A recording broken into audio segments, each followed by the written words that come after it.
What is up, my LoreGainz fam? I'm Alvin, and welcome to the meta report for week 3, featuring the spiciest, diciest decks I could dig up in this sea of blue steel, guys. We have the spice today, and I'm saving the best for last. Very, very cool deck at the end.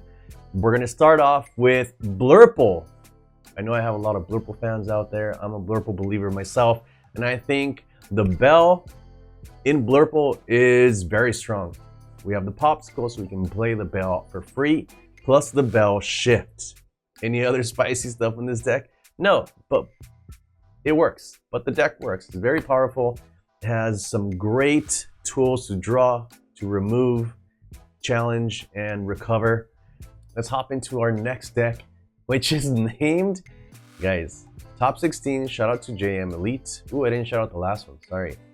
Gargam for Top 16. Congratulations at TCG Friends. Road to Lorcana. Let's go. So this deck is called No Blue Steel No. Tell me how you really feel about Blue Steel. This deck is looking very spicy. I love the Robin Hood. I think he's an amazing character. And I also love Return of Hercules. Why is Robin Hood cool in this deck? Because Return of Hercules is an action of 5 cost or less, and Robin Hood can sing it or can play it out for free when he quests and looks at the top 4 cards. You can play an action for free of 6 or less. You can play a Return of Hercules for free. You can play a Dragonfire, a Pirate's Life, or Welcome, Bruno, Mother Knows Best. There's a ton of targets, and the crazy thing is that they're running Maleficent Dragons and the Maui Shark, Clarabelle, and the Sea Soup to cheat out with Return of Hercules. I love this deck. I want to try it out. 100%. I think this is really cool. The high rolls off of that Hercules Returns are insane. Like you playing a Maleficent Dragon on turn 5 with the Robin Hood trigger is way OP. Let's hop into our next deck list. Another Emerald Ruby by Kelly, getting 2nd place at a Winner Case Game Time, Joliet. Shout out to you. I don't know where to start with this deck, but I guess we can say it's a heavy discard deck, especially with those signed contracts. Remember who you are. The new stuff that we added here was Fidget is a 2/3 evasive.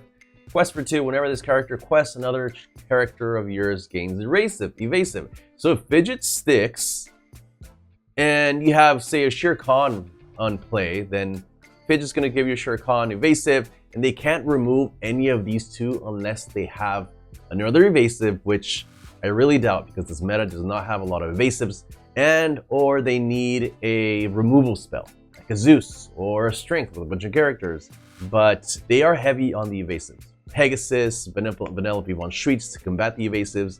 It has the Ray, that quest for 3 is a 3/3 character. There's a lot of really cool things in this deck. I also like the Prince Eric because he not only quests for 2, he's a 2/2, that when he's banished, he can banish an opposing character, and you choose any character that you want. There's a good way of sneaking out lore with the Goofies, and for your draw power, you have Queen of Hearts, and I believe that's it, right? Yeah, that's it for the draw power, but very cool deck. Kelly, shout out to you. Awesome. Love to see the spice running around. This is 3rd place, BG Control, so Blue-Green Control by Jared. Shout out to you, Jared, at TCG House of Cards Case Tournament. So this is the Control Baja Blast, guys. There's a few versions running around. I think this is the stronger one, but there's also a really fun one with the Shift characters. And I do want to try that out soon, possibly this week, so stick around for any edited videos or live streams featuring green, blue, Shift. You have a full board, you bounce a bunch of stuff to their hand, you play an Inkizer, and they lose so much tempo that way. And if you play out the McDuck Manor, you're just gaining lore every single turn. Love the deck. It's really fun. Good stuff. Congratulations on 3rd place. This is called It's Free Real Estate Top 4 by Zeke. Congratulations, Zeke, on topping CCS Lorcana. 13K. That's crazy. 13K weekend. But yeah, this event was massive. I think it was over 400 people. Was it? Correct me if I'm wrong. I know it was a lot of people. But he ended up doing really well with red purple, and I don't know if this is the route now, playing locations. It's heavy on the libraries. Heavy on the fairy ship, and there's a couple Forbidden Mountains, so shout out Forbidden Mountain. But they're also playing the Queen of Hearts, which has a really cool ability. Whenever she has damage, she gets +3 strength. So it turns a 2 cost into a 3/4 whenever she has damage. I see they are running the Dragon Fire, and I think the big targets for that is Maui Shark, Big Crab, even Little Crab. So really cool change up that they're running the locations so they have a better time into the blue decks. Even though Blue Steel feels like it can manage or handle its own against locations because it runs, say, a Smee or a 1-cost spell that has 3/3. A lot of high strength characters, but this definitely does a little better into the red-blue in my opinion. And now we're gonna hop into the green steel. Not just any green steel. This is a top 8 by Alan at the Arena 1K. And the spice is looking really nice in this one. There's a lot going on. Let's start with Baymax. Baymax is a new character from set 7 that says this character enters play exerted. He's inkable, he's a 3/2, amazing stat line, and he's questing for 2. The fact that he comes in exerted is fine because he's going to trade, for the most part, he's going to trade into pretty much anything. And plus, if there's an Emerald Chromicon and your opponent challenges into the Baymax or vanishes in any other way, then Emerald Chromicon is going to trigger, bounce anything back to the player's hand. So it can be your own or it can be your opponent's characters. I think that's a really cool addition. And the Helga St. Clair is a challenger +3. And she also says during your turn, this character gains evasive. So it can take down Diablos. It can also take down a Bell, challenging into a Bell, and it survives. Awesome, so sick. And for the draw power, there's a dock. I believe that's it. Yep, running the 4 Benjas, you can also bounce the Benja back to your hand with the Chromicon and replay Lawrence because of its amazing stat line. Another really cool thing you can do with Chromicon is bounce a Pete back. And here we go, Shere Khan, the man himself. 4 quest, 4/4, 4-drop, uninkable. So I'm guessing Shere Khan was the MVP in this deck. He quests for a lot, and this deck is very aggressive. So him coming down for 4 ink can be very clutch to close out some games. And yeah, congrats Alan for the awesome performance. We're gonna hop into the next one. We got Amber Steel in the house. Luna with Cindy Tribal. Congrats on your top 64 at the CCS. 13K. I keep wanting to say 10K. At the 13K. There's a few really cool things here. And I think the ones that stand out the most is the Penny. I think the Penny is a really good addition to Amber Steel because when she's played, she's a 1/2, 2-quester, 2 inkable. When you play this character, it gives remove up to 2 damage from chosen character, and they gain resist +2. It's a good way of protecting your characters and healing as well. And she comes down just in time to protect one of your Cinderellas from being challenged by a 2-strength character or being hit by a storm. New card here, the Troubadour. He's a resist 1, Singer 4. The biggest reason why he's in the deck is not only can he sing the Zeus, he also gives the Bianca a discount. There's a few characters here that give the discount as well because they're allies. Because Bianca gets to play for 4 ink if you have an ally in play. Penny's an ally, Smee, Daisy Duck, Troubadour, Doc, Lawrence. Plus, we're also running the Cinderella Shift, which can be played on turn 4 or for 4 ink if you have the dock in play.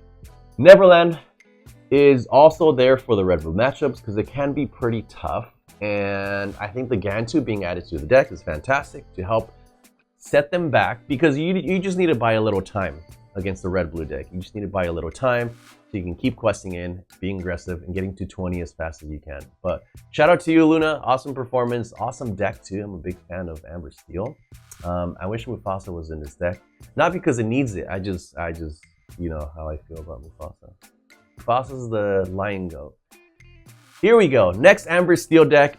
And then along came Penny and Friends by Misplay Matt. Congratulations on your top 64 at the CCS 13K. I got it right this time. The spice here lies within the Fazul. Fazul says whenever one of your characters challenges another character, if it's the second time challenging this turn, gain 3 lore.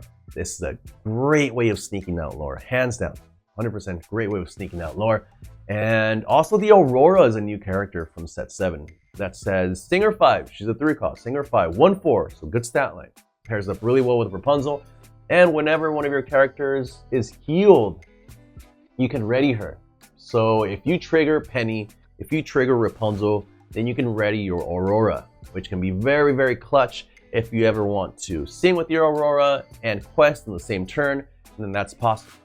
So you get a lot of value if you manage to pop this off. And this is not a whole new world deck. So I don't want to call it aggro. I think it's like a tempo deck with some shifting shenanigans. Robin Hood 1 and Robin Hood 5. Moving on, for the last two decks, remember the last one is the spiciest one and my personal favorite. This is the first place at CCS 13K. And Hector Heras, congratulations on your Sharknado deck. Red Blue is good. It's still good. And the new cards that were added to Red Blue from this set are Tamatoa, the Crab, the 6-cost Crab, which gets you back items and lets you play an item for free. That's it. You play stuff for free and you get stuff. So you get draws if you're getting your popsicles back, and you're getting to play free things like Sapphire Coil, Vitalisphere, even the popsicle if you quest out and play for free. That's already plussing. Free stuff is the best. Another really powerful card that got added to this set or this deck is the Sapphire Coil, which reduces a character's strength by 2 whenever you ink. This is not a once per turn. But awesome work, Hector. Congratulations on your first place, actually, on winning. And last but not least, here we go. In all of his greatness, Mushu, the new set 7 character that's been hyped up and still being hyped because he's awesome. I still love this deck. I still love this color combination. And congratulations to Snake Chips for your top 16. Mushu, your worst nightmare. That is a quote from the movie Mulan, if you guys aren't aware. Oh, let's talk about a few things here. There's a lot of 1-drops. There's 12 1-drops. So seeing your 1-drop's not going to be an issue here. The Captain Hook, the Mickey, and the Mulan. Mickey's a good way of filtering, or Mulan's a really good way of filtering through your deck. Draw 1, discard 1. There's not a lot of uninkables besides the Cahun, the Doc, and the RLS Legacy. So if you ever see a clunky uninkable like a second Doc, you can get rid of it with the Mulan 1-drop by discarding. Grandmother Fa. Whenever this character quests, you may give chosen character of yours +2 strength this turn. If you want to trade up, Grandmother's got you. She's got you. If you want to make that Mickey Mouse a 3/2 with resist 1, boom, that's it. You're covered. We're also running the Smee and the Prince Eric. I think the Prince Eric is a pretty interesting addition. He's a challenger +2. He turns into a 3/3 challenger for 2 ink. The Benja at 4 because we need the item hate. This deck is going to struggle into Red Blue, but if we can slow him down with the Benjas, then it puts us in a really good spot. The Jafar can boost your characters by 2 strength when he's played, or it gives him challenger +2. Another really good way of trading. And especially when you have a Mushu in play, all those trades are going to give you resist, and all those challenges are also going to give you 2 lore when they banish a character in a challenge, just like Calhoun does. The Jasmine says whenever this character quests, each opponent loses 1 lore. She's a 2/3 quester for 2, so you're already plussing if she ever gets to quest at least once. Heat is much needed into the action decks. And to get to the finish line fast, Shere Khan. So whenever one of your characters challenges another character, you gain 1 lore. So not only are you gaining lore with Goofy, Mushu, and Calhoun, you're also gaining it with Shere Khan. And you are relying on Doc for draw power though.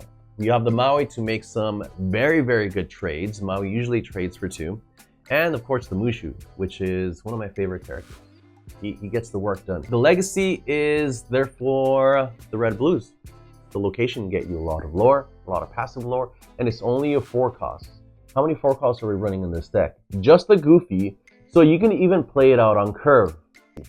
So it puts them in a really awkward spot because Legacy's questing in or gaining you 2 lore every single turn and getting you to the finish line as fast as you can.